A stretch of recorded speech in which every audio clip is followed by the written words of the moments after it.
안녕하세요, 딩몬입니다. 오늘의 주제는 실리콘밸리 은행 파산 사건이에요. 역사 이야기는 아니지만 우리의 일상에 큰 도움이 될 수 있는 주제일 것 같아서요, 아주 빠르고 간단하게 실리콘밸리 은행 파산 사건에 대해서 들려드릴게요. 우리의 일상에 어떤 영향이 있을지 딱 5분만 투자해주세요.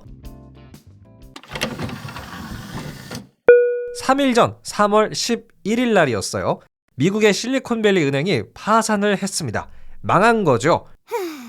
그런데요, 문제는 미국의 이 실리콘밸리 은행이 그냥 전향한 규모의 은행이 아니었다는 거죠. 미국에서 16번째로 큰 은행인데요. 은행 지점만 한 80여 개를 가지고 있고 갖고 있던 돈의 규모는 276조 원 정도 있었어요. 우리나라 IBK 기업은행의 돈이 한 300조 원 있다고 하니까 이 기업은행 정도가 망한 거나 마찬가지였습니다.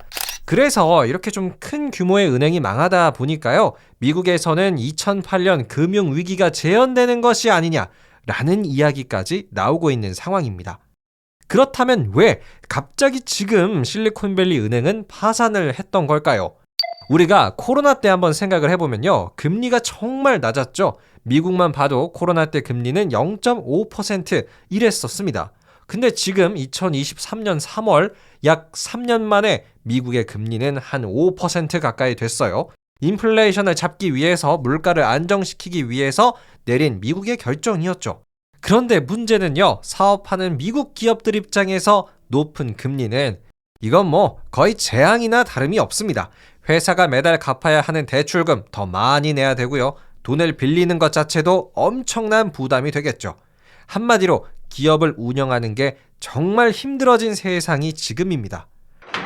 그런데 실리콘밸리 은행의 주 고객들이 대부분 기업들이었다는 거예요. 이름부터 스타트업들이 모여있는 그 실리콘밸리 은행이잖아요. 높아진 금리 때문에 특히 테크 기업들이 돈을 잘 못 벌고 있었습니다.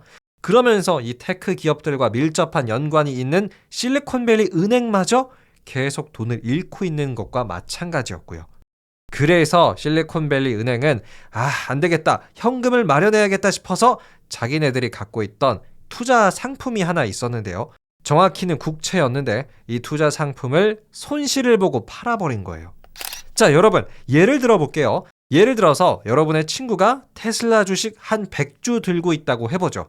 근데 이 친구가 갑자기 한 마이너스 30% 손실을 보고 테슬라 주식을 다 정리했어요. 그럼 여러분은 이 친구의 행동을 보고 어떤 생각을 할 것 같으세요? 이 친구 요새 돈 없나? 왜 갑자기 다 팔았지? 어려운가? 이런 생각 당연히 할 수밖에 없겠죠. 미국의 국민들도 똑같은 생각을 했습니다. 실리콘밸리 은행이 손실을 보고 투자 상품을 팔아버리자 이 은행에 돈을 맡겨놓은 사람들이 실리콘밸리 은행 많이 어려운가 보다 라는 생각을 했어요. 그리고 하나 둘씩 이 은행에서 자신들의 돈을 빼기 시작한 거죠. 혹시라도 은행이 망해버리면 맡겨놓은 돈 못 찾을 수도 있잖아요. 근데 가장 중요한 문제는요, 돈을 빼고 싶어하는 사람들이 한둘이 아니었다는 겁니다. 엄청나게 많은 사람들이 거의 동시에 실리콘밸리 은행에서 돈을 빼기 시작했어요. 이게 바로 예금자들이 한꺼번에 돈을 인출하는 사태, 뱅크런입니다.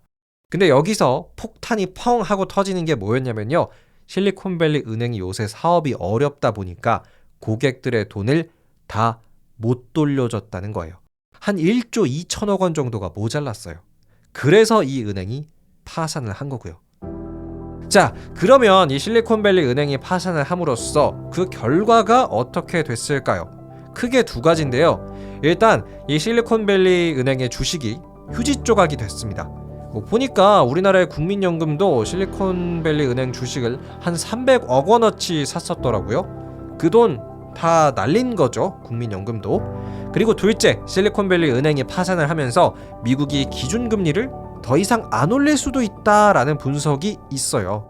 왜냐하면 미국에서 그래도 꽤 규모가 있는 실리콘밸리 은행이 높은 금리 때문에 망하는 걸 한번 봤잖아요. 이 상황에서도 미국이 금리를 확 올리는 건 좀 쉽지 않을 것이다 라는 분석이 꽤 있더라고요. 글쎄요, 만약 이 실리콘밸리 은행 파산 사건 때문에 미국이 금리를 올리지 않는다면 주식이나 부동산 시장이 앞으로 조금은 안정되지 않을까 합니다.